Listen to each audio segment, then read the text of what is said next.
I never believed in ghosts. As a journalist, my job was to uncover the truth, to seek out the facts in the midst of chaos. But when I moved to the small town of Whispering Pines, nestled in the heart of New Hampshire, I found myself drawn into a world where the lines between reality and the supernatural blurred. My name is John Carter, and this is the story of how I came to confront the legend of the haunted bridge. Whispering Pines was a quaint town, the kind of place where everyone knew everyone else, and secrets were hard to keep. It was Emily who first told me about the bridge. My fiancée, with her infectious laughter and unyielding curiosity, had always been fascinated by local legends. The bridge, she said, was where lovers met untimely ends, their spirits forever bound to its cold, stone arches. "John, you should write about it," she urged one evening, her eyes alight with excitement. "It's the perfect story. Love, tragedy, and a touch of the supernatural." I laughed, shaking my head. "Emily, it's just a story, a tale to scare children and entertain tourists." But as I looked into her eyes, I saw a glimmer of something else, a challenge. And so, despite my skepticism, I agreed to investigate. Little did I know that this decision would change our lives forever, pulling us into a mystery that defied logic and tested our love in unimaginable ways. The first time we visited the bridge, I was struck by its eerie beauty. It spanned a narrow, fast-moving river, its stone arches covered in creeping ivy. The locals avoided it, whispering about the tragic events that had unfolded there over the years. Despite its picturesque appearance, the bridge exuded an aura of melancholy, as if the air itself carried the weight of lost souls. Emily, ever the optimist, took photos and chatted excitedly about the possible stories behind the legend. I, on the other hand, couldn't shake the feeling that we were being watched. As the sun dipped below the horizon, casting long shadows, we decided to leave, not realizing that our investigation had only just begun. The tip came from an anonymous source. A letter slipped under the door of our modest house, written in shaky handwriting. It spoke of strange occurrences at the bridge, whispers in the night, ghostly apparitions, and the chilling feeling of being watched. The letter was detailed, mentioning specific dates and times when the phenomena were most active, suggesting that the author had first-hand experience. Emily was thrilled. "You see? There's something there, John. You have to check it out." I was less enthusiastic, yet a part of me was intrigued. As a journalist, I couldn't resist a good mystery. So, I packed my notebook and recorder, and with Emily by my side, we headed to the bridge. The idea of uncovering the truth behind the legend began to spark my curiosity, despite my initial reluctance. It was a gray, overcast day when we arrived. The bridge loomed before us, its stonework ancient and covered in moss. As we walked across, I felt a sudden chill, as if the air itself were whispering secrets. Emily shivered and gripped my hand tightly. "Do you feel that?" she whispered. I nodded, my skepticism waning. There was something here, something beyond the realm of the ordinary. We spent hours at the bridge, documenting our observations and taking photographs. The atmosphere grew more oppressive as night fell, the silence broken only by the sound of the rushing river below. Back at home, we reviewed our findings. The photos showed strange, misty shapes, and the recordings captured faint, unidentifiable whispers.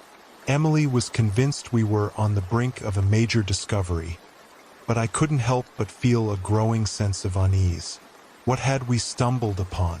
Despite the eerie feeling, I remained unconvinced.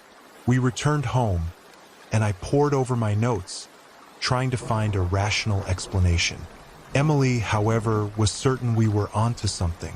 Her excitement was contagious, yet I couldn't shake the feeling of dread that had settled over me since our visit to the bridge. That night, Emily disappeared, I awoke to find her side of the bed empty. Panic surged through me as I searched the house, calling her name. There was no sign of her. The only clue was a note on the kitchen table, written in Emily's handwriting, but with a message that sent shivers down my spine. The bridge holds the key. Desperation took hold. I needed to find her, but I had no idea where to start. I retraced our steps, searching the bridge and its surroundings, but found nothing. The townspeople were sympathetic but offered no real help, their faces shadowed with worry. Days turned into a blur as I combed through our notes and the anonymous letter, seeking any hint or clue. I contacted local historians and paranormal experts, hoping someone could provide insight. Each dead end deepened my sense of hopelessness, and I began to fear the worst. Emily's absence left a gaping void in my life. Couldn't eat, couldn't sleep. My every waking moment was consumed by the need to find her. As the days passed, I started to see the bridge not just as a place of sorrow, but as a malevolent entity that had taken Emily from me. I vowed to uncover its secrets and bring her back, no matter the cost. In my frantic search, I met Samuel. He was an old man, weathered by time, with eyes that seemed to hold centuries of knowledge. Samuel had lived in Whispering Pines all his life and knew more about the bridge than anyone else. I found him in the town's small library, poring over dusty books and ancient maps. "You're looking for your fiancée," he said, his voice a gravelly whisper. "The bridge took her, didn't it?" I nodded, too overwhelmed to speak. Samuel's calm demeanor and knowing gaze gave me a glimmer of hope. He seemed to understand my plight in a way no one else did. Samuel sighed. "There's a dark history there, boy. The bridge is cursed. Lovers who cross it are doomed to repeat the tragedies of those who came before them. If you want to save her, you'll need to confront the darkness within yourself and the bridge." He handed me an old, worn journal. "This belonged to the first victim. It might help you understand what you're up against." The journal was filled with handwritten entries, detailing the tragic love story of a young couple and the subsequent curse that plagued the bridge. Samuel also shared local folklore and historical records, painting a picture of a town haunted by its past. He spoke of mysterious disappearances, tragic accidents, and ghostly apparitions. Each story added another layer to the bridge's sinister reputation. "You must be careful," Samuel warned. "The bridge has a will of its own, preys on fear and doubt. To break the curse, you'll need more than courage. You'll need love and sacrifice." His words lingered in my mind, a mixture of wisdom and warning that both comforted and terrified me. Armed with the journal and a growing sense of dread, I returned to the bridge. The air was thick with tension as I stepped onto its ancient stones. Night had fallen, and the world around me was cloaked in shadows. My heart pounded as I approached the spot where Emily had disappeared, determined to find some trace of her. As I delved deeper into the journal, I learned about the bridge's tragic history. It was built in the 1800s, a gift from a wealthy landowner to his beloved. But when she died in a tragic accident on their wedding day, the landowner, consumed by grief, cursed the bridge. Ever since, it had been a place of sorrow and lost love. Suddenly, I heard a whisper, a soft, mournful voice calling my name. I turned, and there she was, Emily, standing at the far end of the bridge, her eyes filled with a sadness I'd never seen before. She looked both real and ethereal, as if caught between two worlds. "John," she whispered, "help me."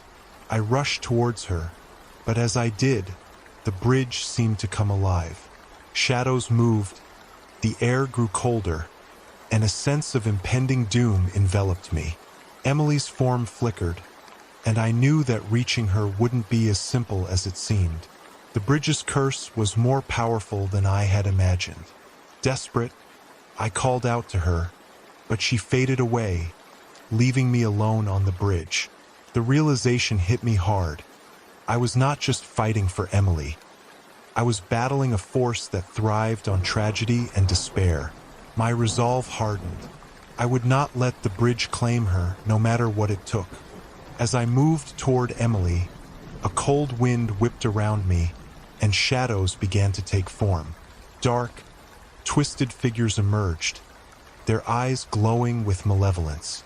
They were the spirits of those who had perished on the bridge, bound by the curse.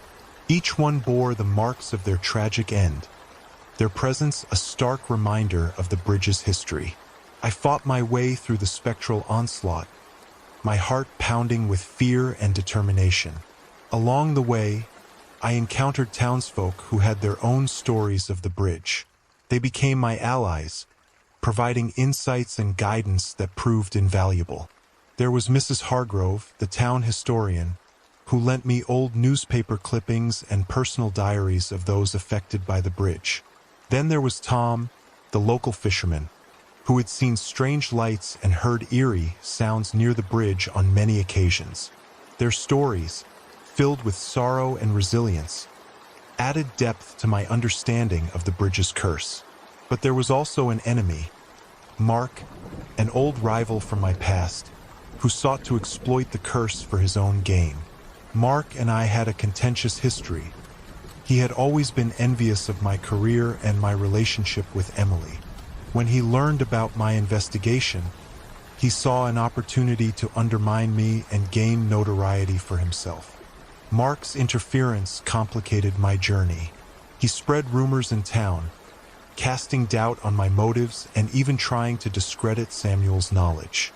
He attempted to sabotage my efforts by tampering with my equipment and spreading fear among the townsfolk. His actions not only hindered my progress, but also put Emily's life at greater risk. Despite these challenges, I pressed on. The journal provided clues about a ritual that could potentially break the curse.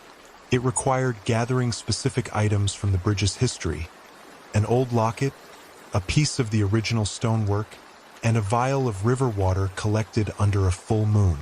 Each item represented an aspect of the love story that had originally cursed the bridge. As I collected these items, I faced numerous tests. The spirits grew more aggressive, their attacks more frequent and intense. My allies and I devised ways to protect ourselves, using talismans and rituals to ward off the supernatural forces. It was a grueling process, but with each success, my determination grew stronger. As I pieced together the clues, I realized that Emily's fate was intertwined with the bridge's curse. The journal revealed that the curse could only be lifted by an act of true love and selflessness, a ritual that would require immense courage and unwavering commitment. The weight of this revelation pressed heavily on me. I knew that breaking the curse would not only save Emily, but also free the countless souls trapped by the bridge. The emotional toll weighed heavily on me. I had to confront my deepest fears and insecurities, and I was forced to question the nature of my love for Emily. Was I willing to risk everything to save her? My resolve was tested daily as the supernatural occurrences around the bridge intensified. Whispers followed me everywhere, and shadows lurked just out of sight, reminding me of the ever-present danger. One night, as I sat by the river near the bridge, contemplating my next steps, Samuel joined me. He had become a mentor and confidant throughout this ordeal, his wisdom guiding me through the darkest moments. "John," he said softly, "the bridge's curse is a manifestation of deep sorrow and unfulfilled love. To break it, you must show that love can conquer even the darkest forces." His words resonated deeply within me. I thought about Emily, her unwavering support and love, and how she had always believed in me. I realized that my love for her was the driving force behind my determination. This love, pure and selfless, was the key to overcoming the bridge's curse. The final test awaited. On a stormy night, I returned to the bridge, prepared to perform the ritual. The The spirits were more aggressive, and the air crackled with supernatural energy. Thunder rumbled in the distance, and lightning illuminated the bridge in stark, haunting flashes. As I began the ritual, the shadows coalesced into the entity that controlled the bridge. It was a grotesque, shadowy figure, a manifestation of the landowner's grief and rage. His presence was overwhelming, its power palpable. The battle was fierce, pushing me to the brink of my endurance. The entity attacked relentlessly, its whispers filled with venom and despair, trying to break my spirit. I recited the incantations from the journal, my voice steady despite the fear that gripped my heart. The items I had gathered glowed faintly, their energy building as the ritual progressed.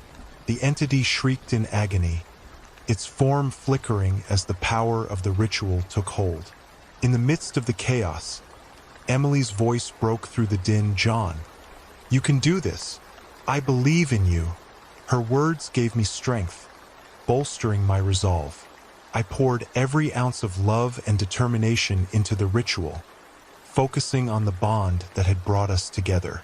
Through sheer will and determination, I managed to perform the ritual. The entity shrieked in agony as the curse began to unravel. In that moment, I understood the true nature of love and sacrifice. The bridge trembled, its ancient stones glowing with an otherworldly light.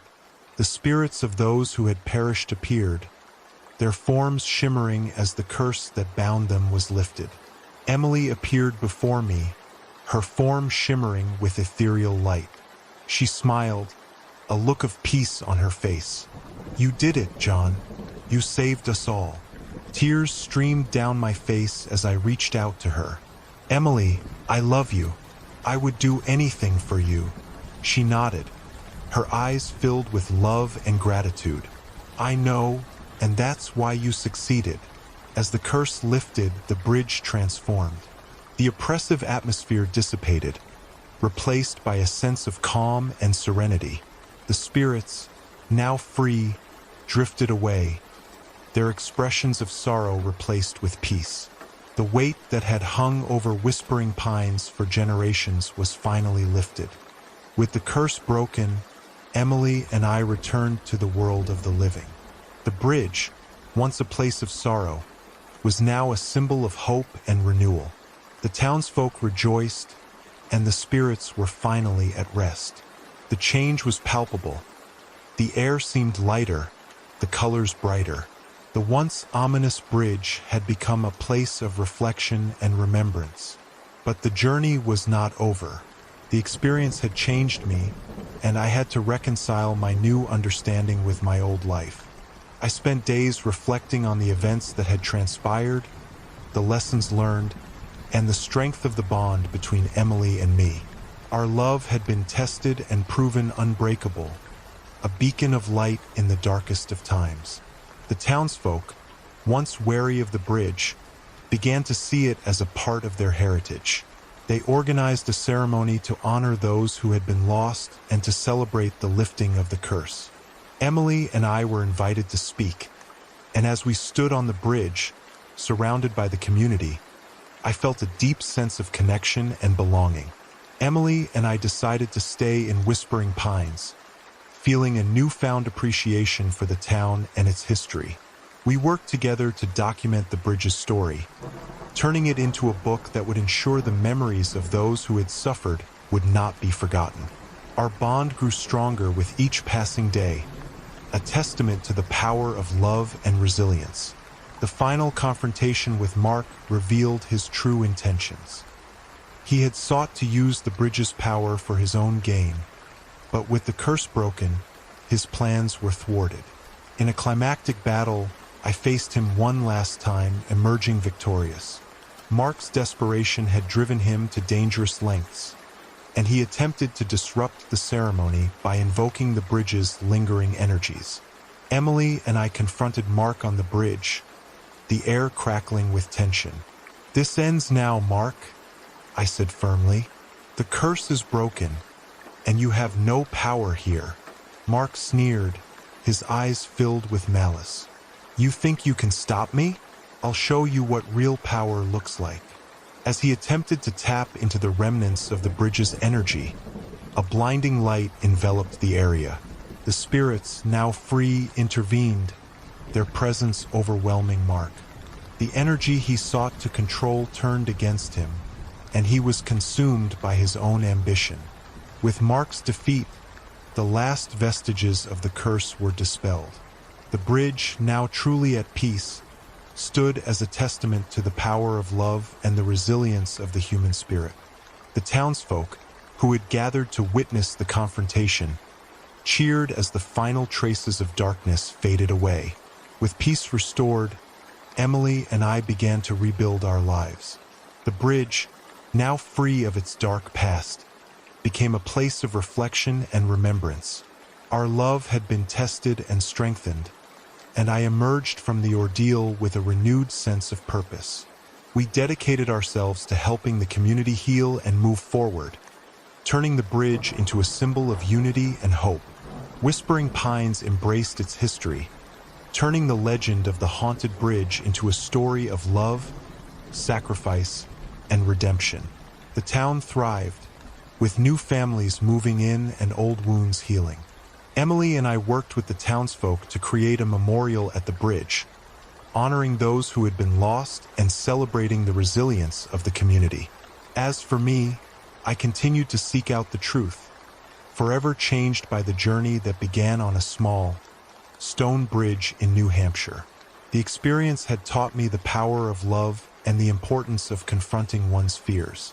I knew that no matter what challenges lay ahead, Emily and I could face them together. Our story became a beacon of hope, inspiring others to believe in the power of love and the possibility of overcoming even the darkest of curses.